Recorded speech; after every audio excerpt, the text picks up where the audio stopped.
नमस्कार, जुड़ चुके हैं दी अर्थ न्यूज़ के साथ और मैं आपके साथ रोमी केरनी। और जिस तरीके से लगातार जम्मू कश्मीर की बदलती तस्वीर की बात हो रही है और 40 घंटे के भीतर जो 5 किलिंग्स हुई हैं उसके बाद कहीं ना कहीं एक बड़ा सवालिया निशान जो है एडमिनिस्ट्रेशन की तरफ भी उठता हुआ नजर आ रहा है।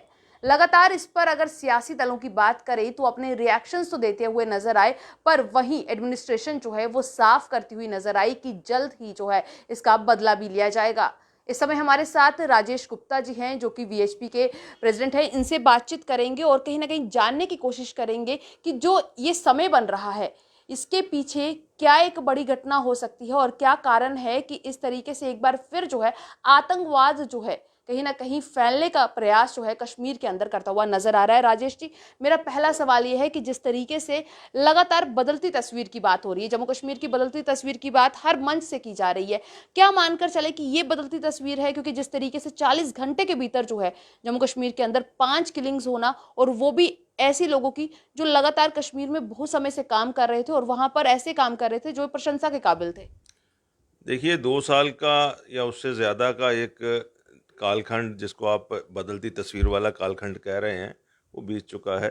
और 2 साल के उस कालखंड को केवल 40 घंटे की घटनाओं से हम पूरी तरह से नकार नहीं सकते, हमें ये मानना होगा।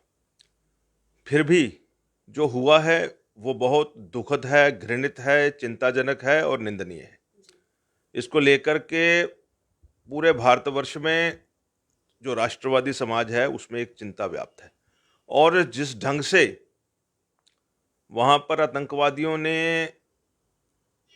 एक चिन्हित करके कि आप सिख शिक्षिका हैं, इस करके साइड पे खड़े हो जाइए, आप हिंदू शिक्षक हैं और इस करके साइड पे खड़े हो जाइए, आप हिंदू केमिस्ट हैं, इस करके आपको हम गोली मार देते हैं।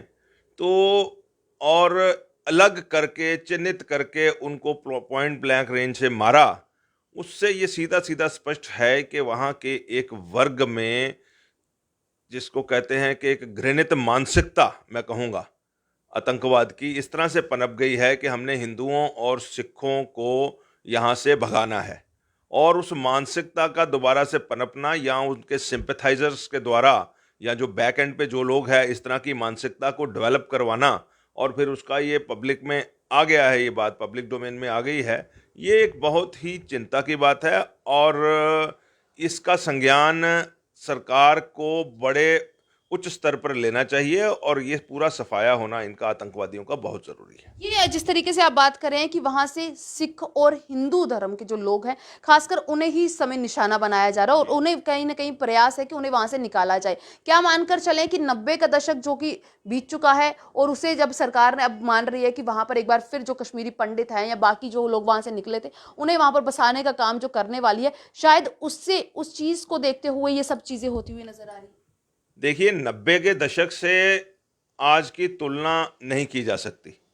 90 के दशक में केंद्र में जो सरकार थी वो इतनी दृढ़ इच्छा शक्ति वाली सरकार नहीं थी, अपीजमेंट वाली सरकारें थी। और उनका जो काम करने का फॉर्मेट था वो एक्सपोज हो चुका है। आज केंद्र में भी एक दृढ़ इच्छा शक्ति की सरकार है, लोगों की भावनाएं सुदृढ़ हैं। और जो लोग वहाँ से भगाए गए थे वो वापस वहाँ पर जाकर के उनकी मानसिकता बनी है कि हमने अपने घरों को, अपने प्रॉपर्टी को, अपने व्यवसायों को, अपनी मदरलैंड को दोबारा रिक्लेम करना है और वहाँ पर जाकर के दोबारा से बसना है। और वो लोग इस दिशा में अग्रसर हो रहे हैं, सरकार भी उनको सपोर्ट कर रही है।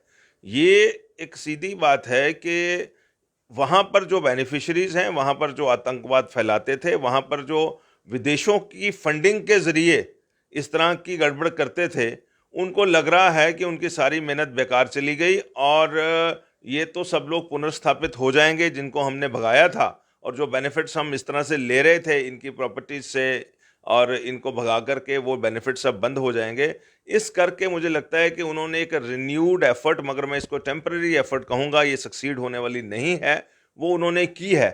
एक थोड़े समय के लिए हो सकता है कि समाज के मन में उन्होंने एक संशय की भावना या डर की भावना पैदा करने की कोशिश कर ली हो, लेकिन इसमें वो लंबे समय तक कामयाब नहीं होंगे। जिस तरीके से हम बात करें तो पाकिस्तान जो है उसके ऊपर से तो पर्दा हर बार हटता हुआ नजर ही आता है, पर जो एक बड़ा सवाल है कि इस समय जो एक स्थिति बदली है वर्ल्ड वाइड, उस पर नजर भी बनी हुई है कि अफगानिस्तान के ऊपर जो कैप्चर हुआ है तालिबान का, और वहां पर इंटरफेरेंस या उसका सपोर्ट जो है पाकिस्तान करता हुआ नजर आया। क्या मानकर चले कि क्या वो एक बड़ा कारण हो सकता है कि जो इस समय मिलिटेंसी जो है बढ़ती हुई नजर आ रही है कश्मीर के अंदर, वो एक बड़ा कारण हो सकता है? एक तो आप अपने पत्रकारों से भी मेरा ये आग्रह है कि इसको टेररिज्म लफ्ज़ इस्तेमाल किया करें। Militancy is not the right word. हम अखबारों में भी कहते हैं, सभी जगह पे कहते हैं। ये आतंकवादी हैं, दहशतगर्द हैं, और अंग्रेज़ी में इसके लिए लफ्ज़ है टेररिस्ट। ये टेररिज्म है, टेररिस्ट हैं, और इनको उसी भाषा में ही आप कहें, इनको कोई और लफ्ज़ देने की ज़रूरत नहीं है। दूसरा ये है कि इस्लामिक कट्टरवाद पाकिस्तान से फैल रहा था, और अब तो उन्होंने फॉर्मली एक्सपोज होकर के अफ़गानिस्तान में जो हुआ है उसमें तालिबान की जो इस्लामिक कट्टरपंथी संगठन है उनकी सरकार, विधिवत इलेक्टेड सरकार को उखाड़ करके वहाँ पे बनवाई है, और उसको ओपनली सपोर्ट भी किया है। तो उनका कर्म, उनका कार्यपद्धति वो पहले भी एक्सपोज थी, अभी भी एक्सपोज है। उससे हो सकता है कुछ लोग प्रभावित हुए हों, लेकिन यहाँ पर अभी जो ज़रूरत है वो ये है कि आतंकवादी या टेररिस्ट और उनके सिंपथाइजर्स जो कि जम्मू कश्मीर में हैं, जो कि उनको हथियार मुहैया करवाते हैं, जो कि उनके लिए कोई ग्राउंड सपोर्ट देते हैं, OGWs हैं, उनको आइडेंटिफाई करके एलिमिनेट करने की ज़रूरत है। और सुरक्षा एजेंसियों की, सरकार की सबसे पहली प्राथमिकता यही होनी चाहिए कि ऐसे लोगों को आइडेंटिफाई किया जाए, ऐसे लोगों को एलिमिनेट किया जाए।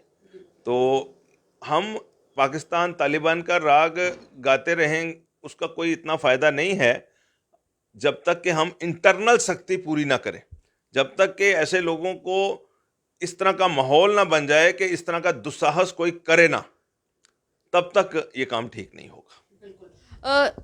कल हमने देखा कि पीडीपी के जितने लीडर्स थे वो ये आवाज़ उठाते हुए नजर आए कि एलजी साहब को रिजाइन कर देना चाहिए। श्रीनगर से ये आवाज़ उठी तो जम्मू से ये आवाज़ उठी पीडीपी के नेताओं की या वहाँ के यहाँ के स्पोक्स पर्सन की कि बातचीत जो है वो एक जरिया है, पाकिस्तान से बातचीत होनी चाहिए। हर बार जो है पाकिस्तान पर इल्ज़ाम लगाकर जो है सिक्योरिटी फोर्सेस की नाकामियों को छुपाया जा रहा है। देखिए, पीडीपी पे टिप्पणी करना मैं कोई स्टेचर्ड बात नहीं समझता हूँ। वो just for the purpose of showing there presence उल्टी सीधी टिप्पणियाँ करते रहते हैं। लेकिन एक चीज़ उनकी टिप्पणियों से स्पष्ट होती है कि कहीं ना कहीं जब वो कहते हैं कि पाकिस्तान के साथ बातचीत करो, तो उनकी अपनी भूमिका जो है सीधी सीधी संदेहास्पद लगती है कि उनका पाकिस्तान के साथ क्या रास्ता है और उनकी पाकिस्तान के साथ क्या सिंपथीज हैं, क्या ट्रांजैक्शंस हैं, जिसके लिए वो पाकिस्तान को यहाँ पर एडवोकेट करते हैं कि उनसे बातचीत करो। जम्मू कश्मीर का मामला है, भारतवर्ष का मामला है, भारतवर्ष के अंदर की बात है, हम इधर ही बात करें। बार बार पाकिस्तान की बात करना, बार बार आतंकवादियों को, टेररिस्ट को भटके हुए नौजवान कहना, बार बार ये कहना कि बातचीत की जाए। बातचीत किससे करनी है? जिस आदमी ने बंदूक उठाई है, गन उठाई है, उसको तो लैंग्वेज ही गन की समझ आ रही है। तो सिक्योरिटी फोर्सेस का मनोबल आप भी ना घटाएं, और सिक्योरिटी फोर्सेस को केवल मात्र यही कहा जाए कि जिसके पास भी इस तरह के इलीगल वेपन्स हैं, जिसके पास भी जिसका इरादा इस तरह का है कि वो किसी को मार सकता है, उसके इरादे में कामयाब होने से पहले सिक्योरिटी फोर्सेस उसको एलिमिनेट कर दें। आज वक्त की ज़रूरत कश्मीर में यही है। मैं आखिर में यही जानना चाहूंगी राजेश जी, जिस तरीके से विश्व हिंदू परिषद की बात करें तो वो हमेशा से जो है आवाज उठाता रहा है। जम्मू कश्मीर की अगर बात करें, जम्मू कश्मीर में जो है एक एक्टिव रोल रहा है, किस तरीके का स्टैंड जो है आप लेते हैं? हमारा स्टैंड स्पष्ट है, जो मैंने आपको कहा है। आतंकवाद के प्रति किसी किस्म की नरमी कहीं भी नहीं चाहिए। आज विश्व हिंदू परिषद की युवा इकाई जो कि अब फ्री हैंड देने का वक्त आ चुका है। बिल्कुल, हम हमेशा से कहते आए हैं और आज भी दोबारा रिपीट करते हैं कि सरकार किसी भी जगह पे किसी किस्म की नरमी ना दिखाए। एक बात। दूसरी बात यह है कि विश्व हिंदू परिषद और हमारी युवा इकाई बजरंग दल, हम इस बात को बड़ा सीरियसली ले रहे हैं, और आज पूरे भारतवर्ष में हर खंड, प्रखंड, तहसील, ग्राम लेवल तक ये बजरंग दल के द्वारा इसका विरोध प्रदर्शन किया जाएगा। पिछले 2 दिनों से इस विषय को लेकर के विश्व हिंदू परिषद, बजरंग दल के विरोध प्रदर्शन जारी हैं। हमारी कश्मीर में रहने वाले हिंदुओं और सिखों के प्रति पूरी सहानुभूति है, हम उसके साथ खड़े हैं और ज़रूरत पड़ती है तो जितना फील्ड में उतरना होता है हम उतरते हैं। आपको 1996 याद होगा जब आतंकवादियों ने अमरनाथ जी की यात्रा को रोकने की धमकी दी थी और उससे पहले वाली सरकार ने हेलीकॉप्टर से छड़ी लेकर के वो यात्रा करवाई थी। उस वक्त 50,000 बजरंग दल के स्वयंसेवक कश्मीर जाकर के यात्रा को संपन्न करा कर के आए थे। तो अगर ज़रूरत पड़ेगी इस तरह के किसी मार्च की, इस तरह के किसी कूच की, इस तरह से फील्ड में उतरने की, तो पूरे भारतवर्ष में हमारे कार्यकर्ता तैयार खड़े हैं।